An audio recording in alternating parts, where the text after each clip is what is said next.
Now, before I get into this one, guys, I just want to apologise for my delay in uploads. I've not been here for quite a while, in about a month, I believe.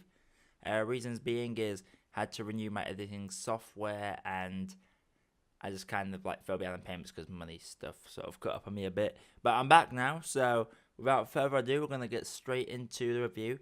I am so glad my money came in literally 2 hours for a midnight screening of The Crimes of Grindelwald. The Crimes of Grindelwald is directed by David Yates and stars Eddie Redmayne returning as Newt Scamander, as well as Jude Law, Johnny Depp and Zoe Kravitz. This is the second of the Fantastic Beasts saga, set decades before the original saga, and this one focuses on building up the character Grindelwald, who we saw arrested at the end of Fantastic Beasts, and is the Voldemort of that era.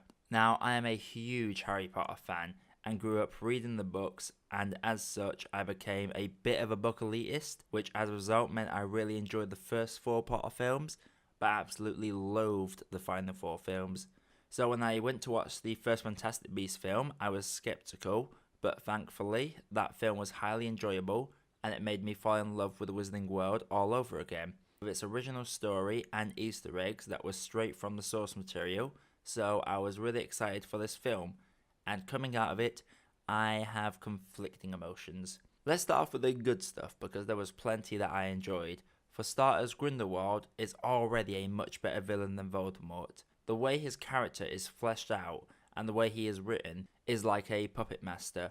We know his outlook is wrong, but he makes so many valid points, and if there is any hate or anger in him, he hardly shows it. He is a manipulator of the people and knows how to speak to his audience, and I can fully understand why people are following him. He also does some really messed up stuff in this film. For a film called The Crimes of Grindelwald, it lacks much crime from him, but when he does do these things, they are really dark. Also, Newt is a fantastically written character, and his affection for pretty much anything makes him probably the most likable character in this franchise. He is basically a human Hagrid if Hagrid knew how to tame his beasts, and I do hope these two characters cross over at some point.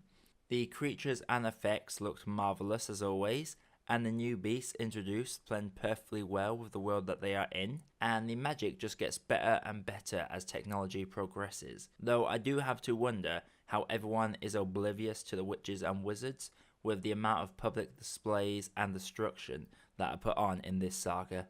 The Grindelwald Dumbledore storyline is perfectly captured in this, and you get a sense of a bond that they held. The implications are there, and as a book reader, I was happy to see these come into the big screen, and I do hope they are furthered in later films. The Hogwarts stuff is fantastic, with a really good look into the backstory of Newt and Lestrange, and it was really good to see some of these characters go against their house stereotypes.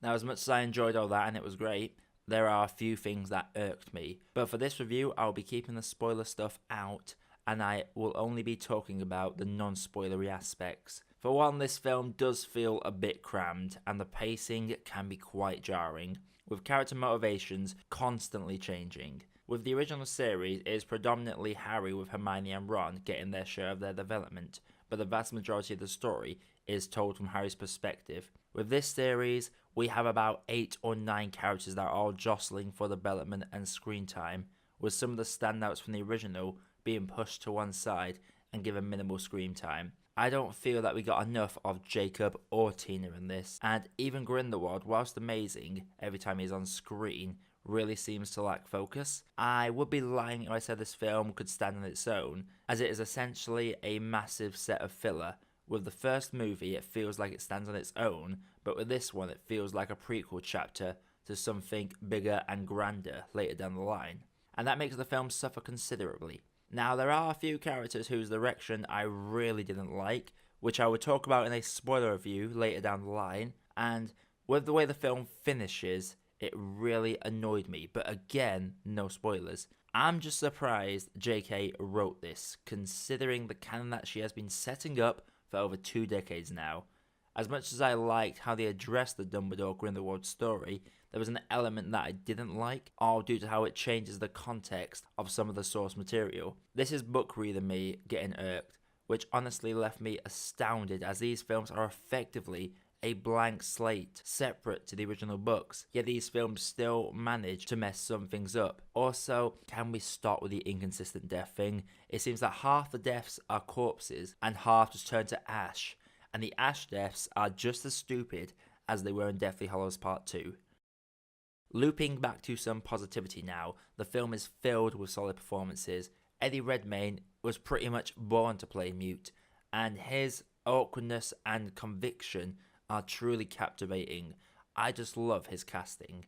Johnny Depp honestly gives one of his best and most charismatic performances in years. Like I say, Grindelwald is already a better villain than Voldemort because there is a very human element to this character, whereas Voldemort was just pure anger.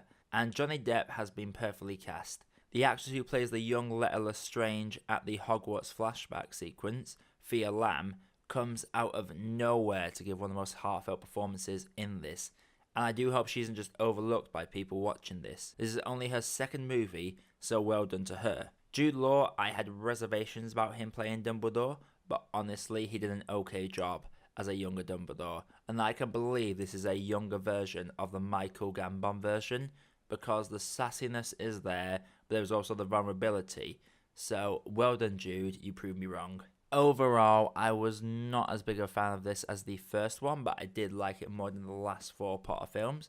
So effectively, this is a middle of the pack film for me. And thinking back, it makes sense, as for every solid piece of adaptation or good cinematic storytelling, we also get poor development or changes to the source that in effect change the canon. And as a book reader, those really knock down the grade for me.